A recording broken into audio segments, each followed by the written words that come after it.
할렐루야. 오늘 증거할 말씀의 제목은 주를 믿는 자가 받는 은혜입니다. 한 서너 가지, 네 가지 정도로 말씀을 하고 있습니다. 첫째는 예수를 믿는 사람, 하나님을 믿는 사람은 하나님께서 그에게 의의 광채를 입혀주신다고 말씀합니다. 5절에 보면 그들이 주를 앙망하고 광채를 입었다라고 말씀합니다.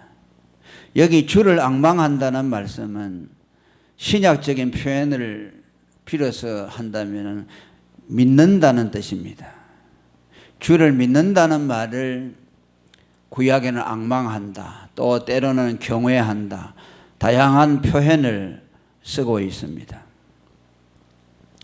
민수기 21장 9절에 보면 모세가 놋뱀을 만들어서 장대 위에 달아서 뱀에게 물린 자들을 보게 하니까 그 놋뱀을 바라보는 자들은 다 살았다고 말씀합니다. 여기 놋뱀을 쳐다보았다는 말은 주님을 앙모한다, 신약적인 의미로는 주님을 믿는다라는 뜻입니다. 이것을 요한복음 3장 14절에 사도 요한은 그대로 인용하긴 하는데 그것을 믿음이라고 말합니다. 모세가 광야에서 뱀을 든 것 같이 인자도 들려야 하리니 이는 그를 믿는 자마다 영생을 얻게 하려 함이라고 말합니다. 구약에서 주님을 앙망하는 자는 신약에서 십자가에 달린 예수 그리스도를 믿는 자를 말하고 그들이 그를 믿음으로 받게 되는 구원을 말씀했습니다. 그래서 오늘 주를 앙망하는 자가 의의 광채를 입는다고 하는 말은, 광채를 입는다는 말은 예수 그리스도를 믿음으로 하나님의 의를 입게 된다는 뜻입니다. 성경에서 의는 빛으로 언제나 말씀합니다. 광채. 그러니까 의라는 것은 그만큼 영광스럽다는 말씀이죠. 그래서 여호와를 앙망하는 자가 광채를 입었다는 말은 하나님, 곧 예수 그리스도를 믿는 자는 의의 광채를 입는다는 뜻입니다. 다른 말로 하면 곧 구원받는다는 것이고 또 그 영혼이 살아나게 된다는 것을 말씀합니다. 이 의의 광채의 근원을 고린도서 4장 4절은 그리스도의 영광의 복음이라고 말씀합니다. 우리가 예수를 믿으면 의의 광채를 입게 되는 그 원인은 그 믿음의 본질인 내용인 그리스도의 영광의 복음에서 나온다는 말씀입니다. 그리스도가의 복음이 영광스럽기 때문에 그 복음을 믿는 사람은 그 복음이 갖다 주는 의의 광채를 입게 된다는 말씀입니다. 복음은 죄인의 죄를 모두 다 씻어주시고 그에게 하나님의 의를 입혀주심으로 영광스러운 존재로 만들어주신다는 말씀입니다. 이것은 인간이 가질 수 있는 가장 영광스러운 가장 높은 경지의 영광이라고 말할 수 있습니다. 죄인이 입을 수 있는 가장 영광스러운 것은 뭐냐? 의의 영광입니다. 이것을 오늘 아는 사람들이 많지 않습니다. 우리가 믿음으로 의롭다함을 받았다는 것이 얼마나 영광스러운 것인가를 아는 사람들이 많지 않습니다. 사도 바울은 예수 믿는 사람이 가지고 있는 그 의의 영광을 모세가 시내산에서 율법을 받기 위해서 하나님과 대면했을 때 입었던 광채와 비교를 하면서 그 둘은 비교의 대상이 되지 않는다고 말합니다. 율법을 받기 위해서 하나님이 시내산에서 모세가 하나님과 대면했을 때 그 얼굴이 얼마나 광채가 많이 났던지 사람들이 그 얼굴을 볼 수 없을 정도로 되어서 수건을 얼굴에 덮고 백성들을 대면했다고 말합니다. 그런데 예수를 믿음으로 복음으로부터 입는 그 의의 영광은 모세가 입었던 영광과 비교할 수 없을 정도로 영광스럽다고 말씀합니다. 마가복음 9장 3절에 예수님이 변화산에서 보인 용모의 변화, 옷이 광채가 나며 세상에서 빨래하는 자가 그렇게 희귀할 수 없을 만큼 심히 흰 정도라고 말했습니다. 이것은 예수님, 죄가 없는 예수님의 의로우신 모습을 나타내는 겁니다. 그 예수님을 바라볼 수가 없을 정도로 그 예수님에게서 광채가 났다고 말합니다. 이것은 예수님에게만 해당되는 것이 아니고 예수님을 믿음으로 그의 의를 입는 사람도 그와 같은 의의 영광에 참여하게 된다는 것을 예표해 주고 있습니다. 이 영광에 비교할 것이 어디에 있겠습니까? 세상에 어떤 정치적인 영광이 있나 또 사람이 만들어낸 영광과 비교할 수가 없죠. 그러면서 사도 바울은 계속해서 좀 더 비약해서 말합니다. 모세가 십계명을 백성들에게 주는 것이 영광스러운 일이었지만 복음을 전하는 전도자는 그보다 훨씬 더 영광스럽다고 말합니다. 모세가 주는 십계명은 뭐입니까? 율법이죠. 율법은 사람을 정죄하는 직분이라고 말합니다. 그러나 전도자가 사람들에게 주는 복음은 의를 갖다 주기 때문에 그 영광의 직분은 모세의 직분과 비교할 수 없다고 고린도후서 3장 7절 이하에 말씀합니다. 우리는 모세가 대단한 인물이라고 말하죠. 또 유대인들은 특별히 모세를 존경합니다. 왜? 그는 시내산에 올라가서 율법을 가지고 왔기 때문에. 그러나 예수 믿는 사람이 가지고 있는 복음, 그 복음을 가지고 있는 복음의 직분자의 영광은 모세와 비교할 수 없다는 거예요.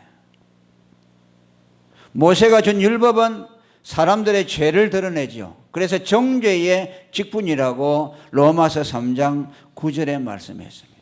그러나 복음 전도자가 사람들에게 주는 복음은 그 복음을 받는 사람들이 의롭게 되기 때문에 그 직분을 의의 직분이라고 말씀합니다. 그러니까 비교할 수가 없죠. 모세는 율법을 통해 사람을 정죄하고 죽음에 이르게 한다면 복음을 가지고 사람들에게 복음을 주는 사람들은 의를 주어서 생명을 얻도록 만들기 때문입니다. 그래서 우리는 이 전도자의 직분, 복음을 전하는 이 영광스러운 직분을 소중하게 생각하고 이 직분에 충성하는 저와 여러분이 되어야만 하겠습니다. 그 다음에 두 번째로 이 영광의 광채는 영영이 부끄럽지 아니하도록 한다고 말합니다. 그 얼굴이 영영이 부끄럽지 아니하리로다라고 말합니다. 어떤 사람은 주를 앙모하는 자가 입은 그 광채, 그 광채는 그들의 얼굴을 영영이 부끄럽지 아니하도록 만들어준다는 말씀입니다. 부끄러움이라는 말은 성경에서 정죄를 당한다는 말씀입니다. 죄를 말씀할 때 부끄러운 것이라고 말하고 또 죄로 인해서 심판을 당한다는 것을 부끄러움을 당하는 것이라고 말합니다. 그래서 예수 그리스도를 믿고 영광의 광채를 입은 사람, 다시 말하면 의의 영광을 입은 사람의 그 의는 영영한 의가 되어서 그로 하여금 영원히 수치를 당하지 않도록 만들어준다는 말씀입니다. 예수를 믿고 어렵다함을 받은 자는 다시는 그 의를 잃어버리거나 또 그 의가 발해어지거나 소멸되지 않고 영영이 그의 것이 된다는 말씀입니다. 그에게서 영원히 수치를 가리워 준다는 말씀입니다. 영원히 정죄를 당치 아니한다는 말씀입니다. 우리가 예수를 믿어서 어렵다함을 받는 것은 한번 예수를 믿어 어렵다함을 받으면 영원히 어렵다함을 받는 거예요. 그것이 시간이 가면 빛이 발휘해진다거나 또 우리의 혹 죄성으로 인해서 그 의가 손상을 입는다거나 또 어떤 장애에 의해서 그 의가 중단되고 소멸되어 버리거나 하지 않고 영원히 계속되어서 영원히 부끄러움을 당하지 않는다는 말씀입니다. 창세기 3장 7절에 보면 아담과 하와가 죄를 범한 후에 자기 수치를 발견하고 무화과 잎으로 자기의 부끄러운 수치를 가리웠을 때 해가 나면은 다 바스라져 버렸습니다. 영구적인 옷이 되지를 못했죠. 자기들의 수치를 영구적으로 가릴 수가 없다는 것을 상징적으로 대변했습니다. 그래서 하나님이 3장 21절에 보면은 다시는 그 수치를 가리운 옷이 말라서 떨어지거나 낡아지지 아니하도록 영구적인 옷을 만들어 입혀 주었습니다. 그것을 가죽 옷을 입혔다고 하는 것으로 말씀을 하고 있습니다. 여기서 하나님이 가죽 옷을 입혔다는 것은 어린 양 되시는 예수 그리스도를 그들의 의로 삼아서 그 의를 그들의 수치를 가리우는 영원한 의로 삼게 했다는 말씀입니다. 또 가죽 옷이 말하는 상징은 영구하다는 것을 말합니다.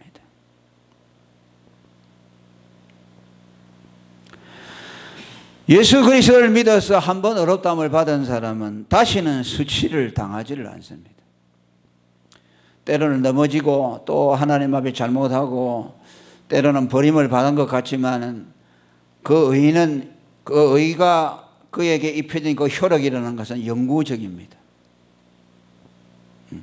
절대로 그 의를 없어지도록 하지 못해요.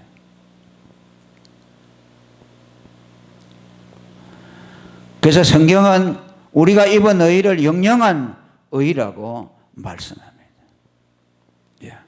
이사야 45장 17절에 이스라엘은 여호와께 구원을 입어 영원한 구원을 얻으리니 할렐루야. 영세에 부끄러움을 당하거나 욕을 받지 아니하리로다. 여호와의 구원을 입은 사람은 영원한 구원을 입은 사람이고 영원토록 부끄러움을 당하지 않는다. 다시 말하면 영원히 정죄를 받지 않는다는 말이죠. 욕을 받지 아니한다. 정죄를 받지 않는다는 말씀입니다. 요엘서 2장 27절에도 내 백성이 영영히 수치를 당치 아니하리로다. 내가 이스라엘 가운데에서 너희 하나님 여호와가 되고 다른 이가 없는 줄을 너희가 알 것이라. 너희는 내 백성이니 내 백성은 영영히 수치를 당하지 아니하리라. 할렐루야. 우리가 잘못해서 넘어지고 그러면 우리 느낌으로는 아이고 하나님 앞에 나는 버림을 당했다 이런 생각이 들죠. 그 느낌이죠. 그 율법적인 생각을 가지고서 거기에 익숙해 있기 때문에 그러지 않습니까? 이 세상이라는 것은 잘못하면 버리는 것이죠. 이게 세상의 법이죠. 회사에서도 한번 잘못하면 잘라버리죠. 용서해 주지 않죠. 인간관계도 그러죠. 그러니까 그런데 익숙해 있죠. 남녀도 그저 이렇게 사랑하다가 그냥 버리면 또 버려지고 끝나는 거죠. 그러니까 모든 것을 그렇게 우리는 판단하기 쉬워요. 그런데 하나님은 그렇게 하지 않습니다. 하나님은 당신의 아들을 희생시켜서 우리에게 주신 그 의는 영원한 의입니다. 우리들의 잘못이나 혹 실수가 있을지라도 그것 때문에 우리를 버리거나 우리의 의를 무효화시키지 아니한다는 말씀입니다. 로마서 10장 11절에도 비슷한 말씀이 나오죠. 믿는 자는 부끄러움을 당하지 아니한다. 이 말씀도 역시 마찬가지. 믿는 자는 하나님 앞에 어렵다함을 받았기 때문에 정죄를 받지 않는다는 말씀이에요. 그게 생략됐죠. 믿는 자는 바로 부끄러움을 당하지 않는다고 했지만 거기다가 보충해서 완전하게 문장을 완성시킨다면 믿는 자는 어렵다함을 받았기 때문에 다시는 정죄를 받지 않는다는 뜻이야. 그것이 부끄러움을 당하지 아니한다는 뜻입니다. 그리고 세 번째로 믿는 자가 받는 하나님의 은혜는 어떤 은혜인가? 하나님이 그를 환난에서 건져 주신다고 말씀합니다. 6절에 이 공고한 자가 부르짖으며 여호와께서 들으시고 그 모든 환난에서 구원하셨도다라고 말합니다. 하나님은 택한 자들의 영혼만 구원하시고 그의 삶은 어떻게 되든지 상관하지 않고 내버려 두시는 하나님이 아니라는 말씀입니다. 하나님은 전인적인 구원자이십니다. 우리의 영혼을 구원해 주실 뿐만 아니라 우리의 마음도 구원해 주시고 우리의 육체도 구원해 주십니다. 우리가 사지에 들어가거나 어떤 환난에 들어가게 될 때에 하나님께서는 그것을 모른 채 하거나 무관심하게 대하지 않는다는 말씀입니다. 혹 우리가 잘못하여 하나님의 징계를 받는 경우에도 하나님은 우리들을 아시기 때문에 우리가 그 환난 가운데서 하나님께 회개하고 부르짖으면 하나님은 그 마음을 돌이키시고 환난에서 건져내 주십니다. 예레미야 33장 3절에 너희는 내게 부르짖으라 내가 내게 응답하겠다고 말씀했습니다. 시편 50편 15절에도 환난 날에 나를 부르라 내가 너를 건지리니 네가 나를 영화롭게 하리라고 말씀합니다. 그래서 우리는 어려움을 당하면 하나님 앞에 반드시 기도해야 됩니다. 그분의 자비를 믿고 우리를 그 환난에서 건져내 주시기를 원하시는 분이라는 것을 믿어야만 합니다. 누가복음 18장 7절에 불의한 재판관과 과부의 비유에서도 하나님께서 그 밤낮 부르짖는 택하신 자들의 원한을 풀어주지 아니하시겠느냐. 저희에게 오래 참으시겠느냐. 내가 너희에게 이르노니 속히 그 원한을 풀어주시리라고 말합니다. 오늘 말씀과 같은 맥락입니다. 공고한 자가 부르짖으면 하나님께서 들으시고 그 모든 환난에서 그를 구원해 주신다는 말씀입니다. 야고보 5장 16절에도 의인의 강구는 역사하는 힘이 많다고 했습니다. 여기서 의인은 예수 믿고 어렵다함을 받은 모든 성도들을 말씀합니다. 여기 그들에게 역사하는 힘이 많다는 말은 그들의 기도에는 효력이 있다는 말씀입니다. 좀 우리 한글 번역에는 좀 애매하고 특별한 어떤 소수에게만 해당되는 것처럼 보일 수가 있어요. 그런데 다른 번역들에 보면은 역사하는 힘이라는 것을 효력이 있다는 말씀이죠. 예수 믿고 어렵다함을 받은 성도들의 기도는 효력이 발생한다는 뜻이죠. 그게 avail이라고 되어 있죠. effective라고도 되어 있습니다. 그러니까 예수 믿는 사람이 드리는 기도는 효과가 있다고 말이에요. 효과가 있고 유용하다 하니까 기도를 드리라는 말이야. 고난 당하는 자가 있느냐? 기도하라고 말씀했죠. 그게 얼마나 감사합니까?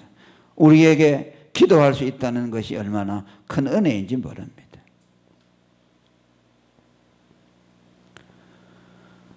그리고 하나님은 그 환난 가운데서도 반드시 목적을 가지고서 우리에게 환난을 주시는데 하나님은 우리가 감당할 시험만 허락하시고 또 감당하지 못할 시험을 허락지 아니하시고 또 감당치 못할 때에는 피할 길을 열어주신다고 사도 바울이 말씀했습니다. 다시 말하면 하나님이 우리에게 닥치는 모든 환난을 알고 계시고 하나님의 경륜 안에 다 들어있다는 말씀이죠. 그러니까 우리가 어려움을 당할 때 하나님은 그 어려움을 그냥 보고만 외면하고 계시지 않는다는 말씀입니다. 시편 78편 34절 이하에도 보게 되면은 하나님은 우리가 흙으로 만들어진 체질이 얼마나 약한 자인가를 하나님이 아시기 때문에 너희가 어려움을 당할 때 환난 중에 하나님께 찾으면은 하나님을 찾으면은 하나님이 그를 반드시 건져내 주신다고 말씀합니다. 이스라엘 백성들이 거듭거듭 잘못하여서 하나님의 징계를 받았지만은 그때마다 그들이 회개하고 하나님께 부르짖을 때 하나님은 그들의 기도를 들어주시고 그들의 마음을 돌이켜 주셨다고 말씀했습니다.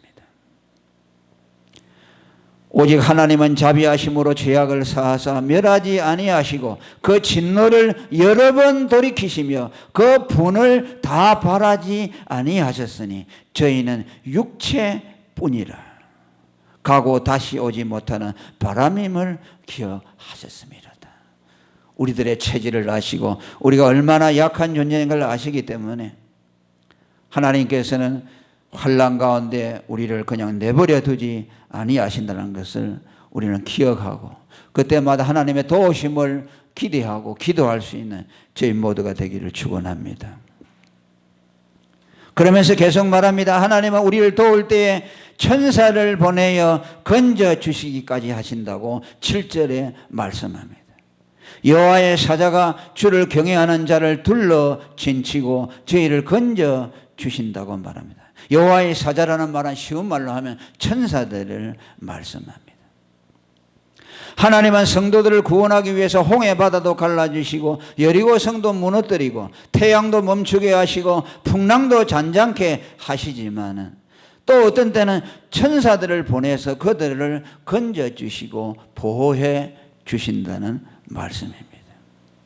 이것은 지난 시간에도 아람 군대가 이스라엘을 둘러싸고 낙담하고 있을 때 하나님이 엘리사의 눈을 열어서 그 적군보다도 더 많은 불병거와 군사가 그 적들을 포위하고 있는 것을 보여주면서 그들을 다 소멸했던 것을 우리는 말씀을 들었습니다. 우리와 함께한 수가 저들을 함께한 자보다 더 많다. 여호와께서 그 사환의 눈을 여심해 저가 보니 불말과 불병거가 산에 가득하여 엘리사를 둘렀더라. 수많은 군세를 하룻밤 사이에 다 경멸했다고 말씀합니다. 하나님은 그의 백성들을 위기에서 건져주기 위해서 천사들을 보내서 도와주신다는 것을 말씀하는 겁니다. 성삼위 하나님은 오늘 또 성령을 통해서 우리에게 도와주시고 우리를 보호해 주십니다. 그러면 또 천사들을 통해서도 보호해 주십니다. 히브리 1장 14절에 모든 천사들은 부리는 영으로서 구원 얻을 후사들을 위해서 섬기라고 보내심을 받았다고 말씀합니다. 야고보가 순교당하고 베드로까지 붙들려서 날이 새면은 헤롯이 그를 문초하려고 할 때에 교회는 그를 위해서 간절히 기도했을 때 호련히 주의 사자가 감옥에 나타나서 베드로의 옆구리를 쳐면서 깨워 가로되 급히 일어나라 하니 쇠사슬이 그 손에서 벗겨졌다고 말씀했습니다. 그 화려한 광경에 베드로는 마치 환상을 보는 것 같았다고 말씀했어요. 너무나 놀라운 사건이 그 눈앞에 실제로 펼쳐졌습니다. 베드로 사도는 이런 경험을 한 이후에 또 그는 그의 서신에서 말합니다. 하나님께서는 모든 성도들마다 소자들이 천사들이 있어서 하나님의 얼굴을 뵙는다고 말씀합니다. 오늘 저와 여러분들도 하나님이 사랑하셔서 천사들을 보내서 돕고 계십니다. 하나님이 직접 도와주시기도 하시지만은 아마 지금까지 우리가 지내오면서 보지는 못했습니다만 위급한 상황에서 천사들이 나와서 우리를 얼마나 많이 도왔는지 알 수가 없을 거예요. 우리는 영안이 열리지 않았기 때문에 그걸 다 보지 못하지만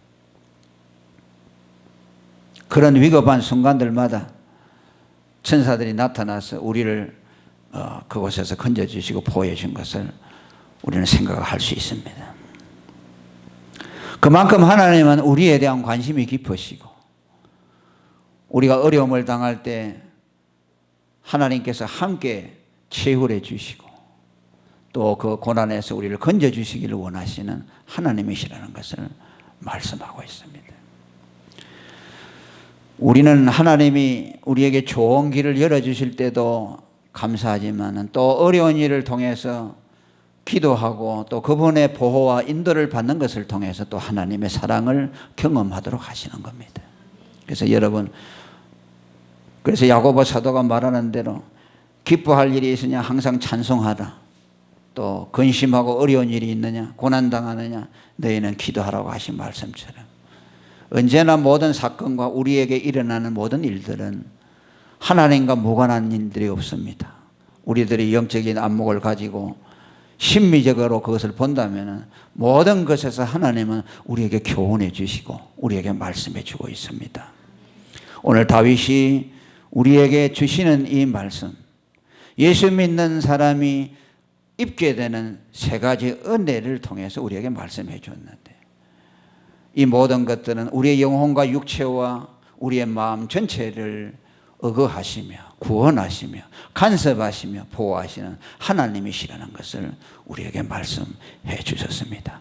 그 가운데 무엇보다도 우리에게 예수를 믿는 자들 그 모두에게 의의 광채를 입혀 주셔서 그 의는 영원한 의고 그 의는 소멸되지 않고 우리에게 생명을 주고 그 의로 말미암아 하나님의 모든 약속이 우리에게 이루어지도록 하셨다. 오늘도 하나님이 우리의 육체를 보호하시고 우리의 모든 삶을 인도해 주시는 것도 이 의로 말미암아 주어진 하나님의 약속이라는 것을 깨닫고 이 은혜에 대해서 감사하는 저와 여러분이 되기를 축원합니다. 통성으로 기도하겠습니다.